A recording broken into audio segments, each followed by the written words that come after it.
Most people believe the biggest obstacle to their goals is lack of discipline, but that explanation is usually too shallow. A more uncomfortable truth sits underneath it. You can genuinely want something and still behave in ways that quietly move you away from it. Not because you're irrational, not because you lack effort, but because your behavior is not controlled primarily by your goals. It is controlled by your identity. And when your goals and identity point in different directions, the mind often chooses identity, almost every time. Think about how this shows up in ordinary life. Someone decides they want to become healthier. They buy healthier food, they start exercising, they feel hopeful. For a few days, maybe even a few weeks, the new behavior sticks. Then something subtle begins to change. The excitement fades. The routine slips. The old habits slowly return. From the outside, this looks like lost motivation. But motivation was never the real structure holding the behavior together. What actually holds behavior in place is something much deeper: self-concept. Every person carries an internal model of who they are. Not just personality traits, but a deeper narrative, a quiet identity story. This story answers questions most people rarely say out loud. Am I disciplined? Am I reliable? Am I someone who follows through? Am I the type of person who changes their life? These beliefs form an internal boundary around behavior, and most of the time, your actions stay within that boundary, even when you consciously want something outside of it. Psychologists have long observed that people are strongly motivated to maintain self-consistency. The mind prefers a life that feels psychologically coherent, even if that life is not optimal. This means something surprising happens when you try to change your behavior too quickly. If the new behavior contradicts your existing identity, the brain experiences tension, a subtle form of psychological friction. This tension is known as identity conflict. Identity conflict occurs when two versions of yourself compete internally: the future identity you want to grow into and the familiar identity you have lived with for years. Both identities try to guide behavior, but only one feels psychologically safe, the familiar one, even if it limits your growth. This explains why change often feels strangely uncomfortable. People assume discomfort means they are doing something wrong, but sometimes discomfort simply means you're stepping outside the identity your brain recognizes. For example, imagine someone who has always believed they are bad with money. If they suddenly attempt to manage their finances carefully, something subtle happens. The behavior may technically be correct, but it feels foreign. The mind quietly searches for ways to return to the familiar pattern, not consciously, but through small behaviors that restore psychological balance. Impulse spending, avoiding financial tracking, delaying decisions. The brain is not trying to sabotage success, it is trying to protect identity stability. This reveals an important truth about human behavior.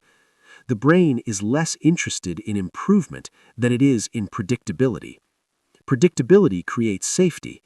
If your identity has remained stable for years, the brain assumes that identity must be reliable. So, when a new behavior threatens that stability, resistance appears. Not dramatic resistance, but quiet resistance, the kind that slowly erodes consistency. This is why people experience the cycle many know too well: a burst of motivation, a short period of change, then a gradual return to old patterns. The common explanation is lack of willpower, but willpower is not designed to carry behavior for long periods. It functions more like a temporary override system. Identity, on the other hand, operates continuously in the background, guiding decisions automatically. This is the deeper reason many habits fail. A habit can only survive long-term if it fits inside the identity a person believes about themselves. If it doesn't, the mind eventually pushes behavior back toward the old baseline. This does not happen through dramatic failure. It happens through subtle drift. A skipped day here, a delay there. Eventually, the behavior fades.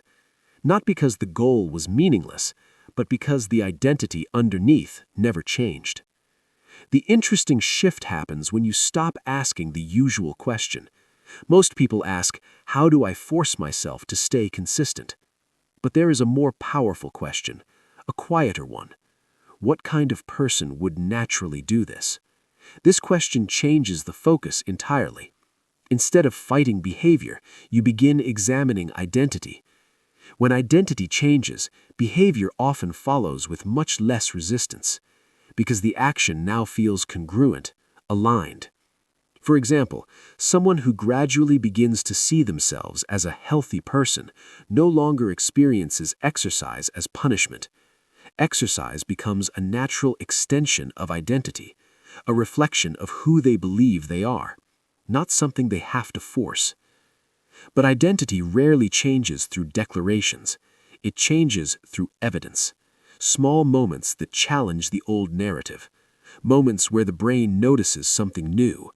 A person who once believed they were inconsistent might notice themselves showing up anyway. Not perfectly, but intentionally. Each small action becomes a signal, a piece of psychological proof. Over time, these pieces accumulate, and the identity story begins the update, quietly, gradually. This process is slow, but it is powerful, because once identity shifts, consistency becomes much easier. The behavior no longer feels like pushing against yourself. It feels like expressing yourself, and that difference changes everything. This is why two people can pursue the same goal with completely different experiences. One person constantly battles resistance. The other moves forward with quiet stability. The difference is not motivation, it is identity alignment. One person is forcing behavior. The other is acting from who they believe they are. If you look closely at your own goals, you might begin to notice this pattern.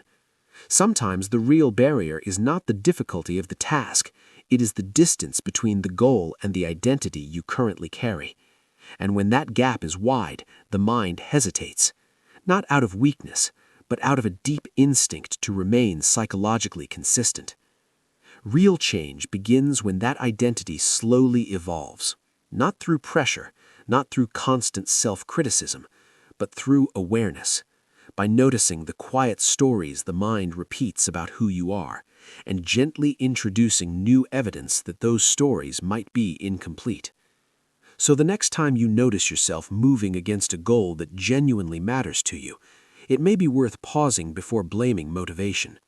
A different question might reveal more. Not, why can't I stay disciplined? But something more reflective. What version of myself would move through this naturally? Because sometimes the path forward is not about pushing harder. Sometimes it begins by understanding who you believe you are, and allowing that identity to slowly grow into something new.